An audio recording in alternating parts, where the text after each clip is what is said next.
All right, guys, welcome back to another video. So obviously one of my favorite handhelds that I've gotten over the last couple years has been the Analog Pocket. An amazing handheld with FPGA, being able to put it into your actual Game Boy Advance, Game Boy Color, Game Boy games, using your carts to be able to play the real versions of those games on an amazing screen, great controls, everything. It's an awesome handheld. Also with the emulation that you can do on it and the cores that you can add to it. It's pretty phenomenal, but there is going to be some more competition now in this space, specifically for the form factor in having a nice handheld, feeling like an older Game Boy in your hands. And this is coming from Aya Neo. That plus a bunch of other things they've actually announced. So if you're into retro gaming, you're into handheld gaming, this is an announcement you're definitely going to want to know about. So as you can see here, this is one of the handhelds that they have announced. They actually announced four pretty big things here. And the one that I'm most excited for is the Ideal Pocket DMG, which is like this Game Boy design. But as you can see, obviously some additional features that isn't on the Analog Pocket, like an actual thumbstick. So if you don't want to use the D-pad, I mean, when you are playing those types of games, you're still most likely going to want to use the D-pad. I feel like it would be kind of hard and just not feel great using a thumbstick to navigate some of those games. But here it is, the Analog Pocket DMG. And this is what you need to know about it. It is a lightweight gaming device powered by a Qualcomm Snapdragon G3X Gen 2, a processor which is specifically intended for handheld gaming and supports ray tracing. So that's interesting because ray tracing is generally very taxing on games. It says the Pocket DMG also has a 3.92-inch OLED display with a 1240 by 1080 resolution for stunning visuals. Now, in comparison, if you're looking at how does that screen stack up against the Analog Pocket, it is pretty similar in size, but the big difference here is that OLED. Now, I think the Analog Pocket screen is phenomenal. The games look incredible on it. It's probably my favorite part about this entire thing is that when you play your older Game Boy games on it, on that screen, it just makes a world of difference in the experience. But it's not OLED, it is LCD, and it is a 1600 by 1440 resolution, where this one here, of course, 1240 by 1080 resolution, but a OLED display. So I wonder what that comparison is going to be like. This is a 419 PPI, which the Analog Pocket is a 615 PPI. So it'll be super interesting to see the difference between the two screens side by side and how they do stack up. So I'll be looking at trying to do that once this thing does release. And as you can see, it has the traditional D-pad, the A, B, X and Y buttons, as well as shoulder buttons. And then again, it has a thumbstick and then some other buttons here, probably just for menu navigation as you're going through the device. So that is the Neo Pocket DMG.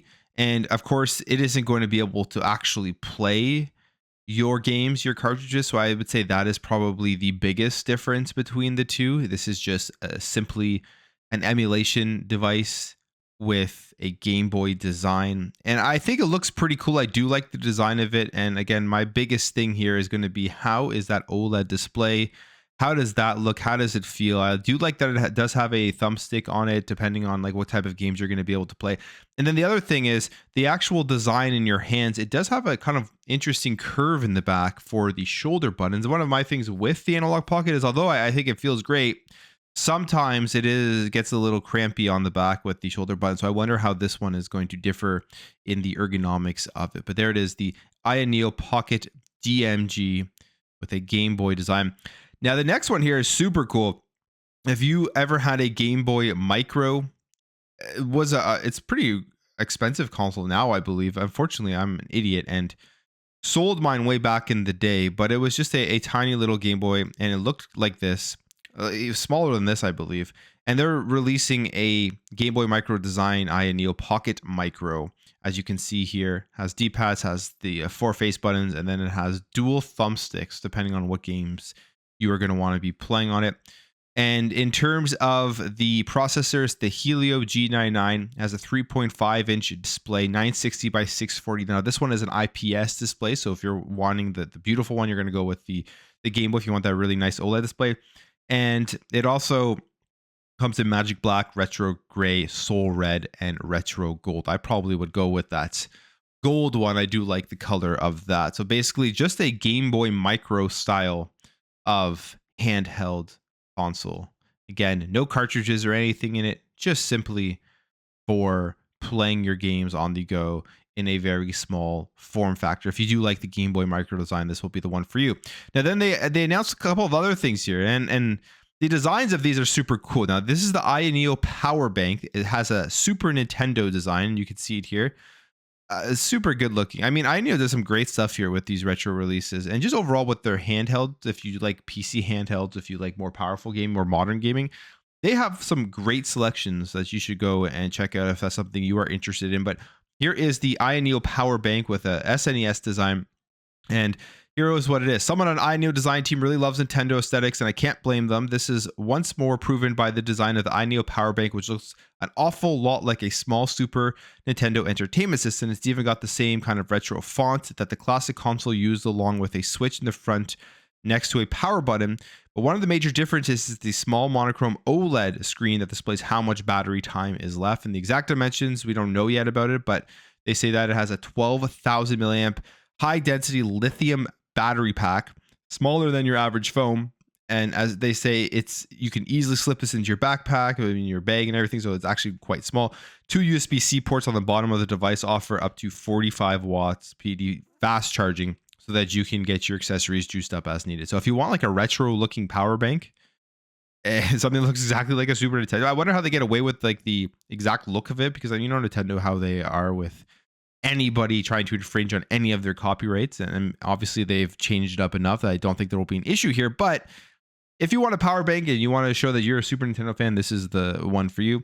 And then there's also this thing here is iNeo Retro Mini PC with a Macintosh design that has an AMD Ryzen 7 8845HS and R9 8945HS as the processor. Has a multi-angle display. I'm guessing just kind of to display, like it shows here like time and some of the features on the device itself. So that's another thing. If you're looking for a retro mini PC that will be in the way of a Mac, that's the one for you to look at. And then there's the iNeo Air 1S. Now this is just basically a more traditional handheld gaming PC that we see tons of those on the market now. It has an AMD Ryzen 7 8040 UR7 8840U RDNA 3 processor. It has an AMD Radeon 780M GPU, has 16 or 32 gigabytes of dual channel LPDDR5X RAM, has up to a 4 terabyte M2.2250 SSD, and a 5.5-inch 1080p AMOLED screen for you to be able to play your games on. Now, some of these things are, with all the numbers in it, the processors, GPUs, and everything are kind of hard to read. But that is what that one is. That one's not as cool as I think the Micro and the Game Boy style one. I know this is more just traditional gaming, but I find, especially because of my analog pocket and how much I do enjoy that, and just you can just jump into little games all the time. These things are awesome. So it's great to see them bringing more of that stuff out. And then finally, the last thing here is a graphics dock with a retro Starship design. So if you're looking for just kind of an external GPU here, this is what you're going to be looking at with the retro design itself. Basically just a mobile eGPU here that you're going to be able to just get more power out of your devices on. You can see some of the ports or the specs here with the AMD Radeon RX 7600 MXT as the processor, up to 8 gigabytes of GDDR6 RAM, and then many different ports on it. But I just want to quickly talk about this. Again, mainly because of these cool handhelds that they are releasing, the Game Boy one and the Game Boy Micro one. I'm thinking about which one I should be picking up, because I do have the analog pocket. So maybe I just kind of wanted to try out the Micro, or maybe I get both. I don't know. We'll have to see the overall cost on all these things when they do launch. They don't have any more information about that. As basically, in terms of the release, they say the specs for these various devices can be seen within this article. It's currently unclear when each device will launch. So we don't really know how much these are yet and when they'll launch or anything, but keep your eyes out on that when they do go on sale. But I will end the video there, guys. If you did enjoy this video, make sure to hit that thumbs up. If you're new here, hit that subscribe, and I'll catch you guys in the next video.